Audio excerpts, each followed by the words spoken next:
আপনার জানবার বিষয়, আপনি ভিতরে ঢুকবেন কেন? $48 বিলিয়ন থেকে এখন মনে হয় $13 বিলিয়ন। কে বললো আপনাকে 13 বিলিয়ন? কোন নিউজে বলছে? হ্যাঁ, আমাদের কাছে হিসাব আছে। আপনাদের সময় রেকর্ড ছিল, এখন সেটা অনেক কমে এসেছে। তাহলে গভর্নরকে জিজ্ঞেস করুন যে কি কারণে এটা এই পর্যায়ে আসলো।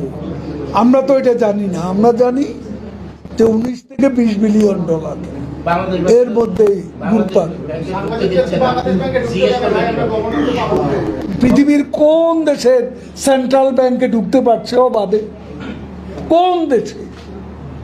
ভারতের সেন্ট্রাল ব্যাংকে কি, ফেডারেল ব্যাংকে কি ঢুকতে পারছে কেউ? কেন ঢুকবে? সব ওয়েবসাইটে আছে। আপনার জানবার বিষয়, আপনি ভিতরে ঢুকবেন কেন?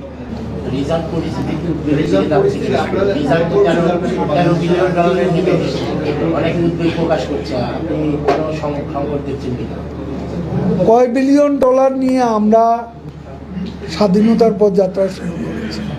ছিল ডলার, ছিল আমাদের। বিএনপি কয় বিলিয়ন ডলার হয়ে গেছে? 3+।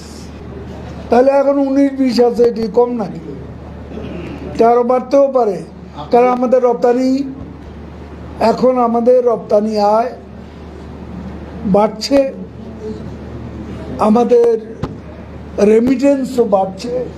এই মুহূর্তে যে প্রবণতা, এগুলো বাড়লে রিজার্ভও বাড়বে। যে অর্থনীতি, যে আপনি কালো টাকা পাচার হয়ে যাচ্ছে, কোন কোন ক্ষেত্রে ব্যাংকের লোনগুলো মানে যারা শোধ করছেন ঋণ খেলাপি, তাদেরকে তো গণতন্ত্র যেখানে সুসংগত সেখানে তাদেরকে বিচারের আওতায় আনা হয়। সেই জায়গাটায় তো গণতন্ত্র সুসংগত হতে হলে যেসব 4টি স্তম্ভকে সঠিক থাকতো, সেই জায়গাগুলো তো আসলে দুর্বলতা দেখা দিচ্ছে। বিশ্ব পরিস্থিতি এখন অত্যন্ত ঝুঁকিপূর্ণ।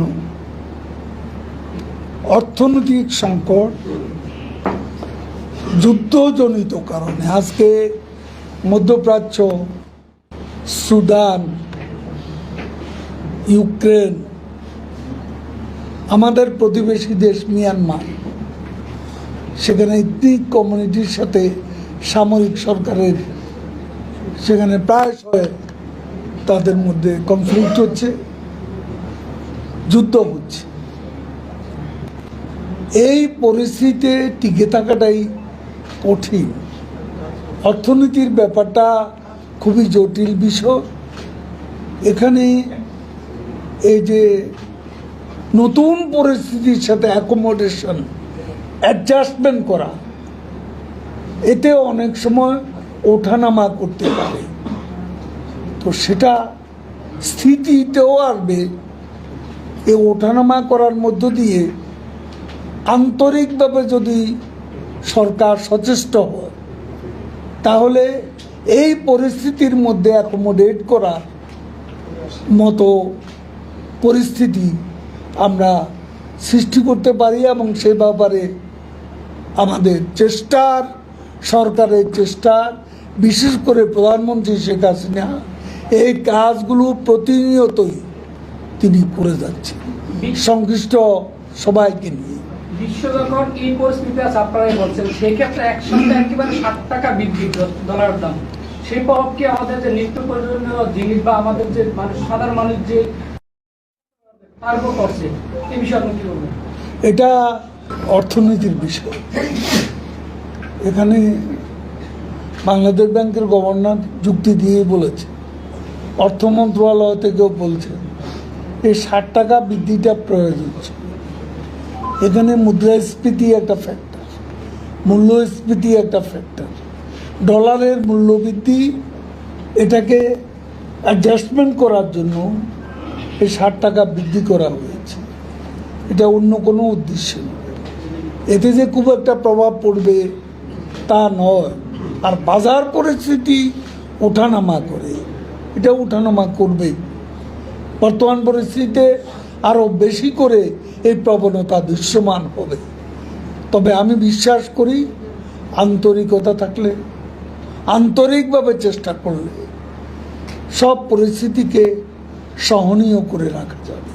এবং সেই চেষ্টাই সরকার করে যাচ্ছে। তাদের ভাই বেশ কয়েকটা ব্যাংক থেকে গ্রাহকরা তাদের গচ্ছিত টাকা তুলতে পারছে না। বেশ কয়েকটা ব্রাঞ্চে এরকম ঘটনা ঘটেছে যে গ্রাহকের রোষানল থেকে বাঁচতে ব্যাংকের কর্মকর্তারা ব্যাংক তালা দিয়ে তারা পালিয়েছে। এটি কি আসলে সরকারকে বিব্রত পরিস্থিতি ফেলানোর কোনো ষড়যন্ত্র, নাকি আসলে অর্থনৈতিক নাজুক অবস্থার এটা? আমি একটা কথা বলি, কিছু কিছু বিষয় আছে, আমি সামগ্রিকভাবে অর্থনীতির উপরে এবং সংকটের বিষয়ে বক্তব্য রেখেছি as general secretary of Awami League, কিন্তু স্পেসিফিক কোনো বিষয় কোনো মন্ত্রণালয়ের এটা আমি জানিও না যে কী হয়েছে।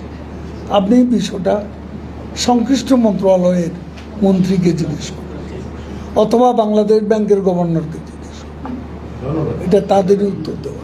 আসলে কি এই বহির্বিশ্বের কথা বলে দেশের যে অভ্যন্তরীণ বা যে দুর্নীতিকে আড়াল করার প্রচেষ্টা বা এরকম কিছু হচ্ছে?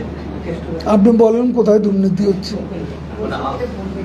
না, বলতে হবে, যে দুবাইতে এটা খুব খারাপ জিনিস। দুবাইতে দেখলাম যে একটা নিউজ আসছে 532 বাংলাদেশি তারা বৈদেশিক তারা বাড়ি করছে। এটা অনুসন্ধান করে বের করে।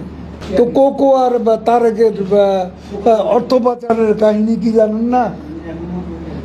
তাদেরটা তো হাতে নাতে ধরা পড়ছে সিঙ্গাপুরে, মানি লন্ডারিং। এটা কি আওয়ামী লীগ করেছে? আপনারা তো বিচারও করেছেন, এখন যারা করছে মানে তাদের মানি লন্ডারিং এখন যারা করছে কেউ রেহাই পাবে, দুর্নীতি করলে কারো রেহাই হবে না। প্রধানমন্ত্রী এই ব্যাপারে শূন্য সহিষ্ণুতা।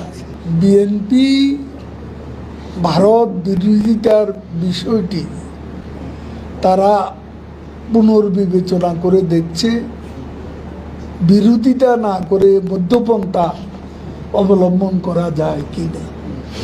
তাদের সামনে এখন কোনো ইস্যু নেই, এখন তারা আছে এটা বোঝানোর জন্য শেষ পর্যন্ত গণ অভ্যুত্থান থেকে লিফলেট বিতরণে আসতে হলো। গণমানুষ মানে জিল্লুর রহমান সাহেবের বক্তব্য তো বাংলাদেশ বাংলাদেশের মতো চলবে। বাংলাদেশে একটা নির্বাচন হয়েছে, বিএনপি নির্বাচনে নেই, সেটা অনেকেরই আজকে মেনে নেওয়া কঠিন। এই নির্বাচনে যে বাস্তবতা এবং এই নির্বাচনটা কিন্তু ফ্রি ফেয়ার হয়েছে, টার্ন আউটও 42+, এটাও কম ছিল। তা এখন গণতন্ত্রের ঘাটতি কোথায়? সংসদ আছে, সংসদ চলছে, সংসদের বিরোধী দল সরকারের সমালোচনা করছে, আমরা তো কারো মুখ বন্ধ করে দিয়েছি। বাইরেও যারা সংসদে নেই, বিএনপিও যখন যা করছে ফ্রি স্টাইল বক্তব্য দিচ্ছে, তারপর তারা আজকে একের পর এক সমাবেশও করে দিচ্ছে। 28 অক্টোবর যা করে গিয়েছিল, নির্বাচন বয়কটের পর তাদের উপর দমন নিপীড়ন যেটাকে বলে সেটা তো হয়নি। আজকে অনেক দেশে গণতন্ত্রের দাবি আছে, বিশ্বের বহু নামি দামি দেশে মানবাধিকারের তারা প্রবক্তা, গণতন্ত্রের প্রবক্তা। তারা যে রিসেন্টলি এই ইলেকশনের পরও বয়কট করার পরও তাদের কোনো সভা সমাবেশে যেখানেই তারা করতে চেয়েছে তারা সভা সমাবেশ করতে পারছে বিনা বাধা। আমরা তো কোনো প্রকার হস্তক্ষেপ, দমন নিপীড়ন যেগুলো তাদের মুখের ভাষা, এগুলো তো বাস্তবে নেই।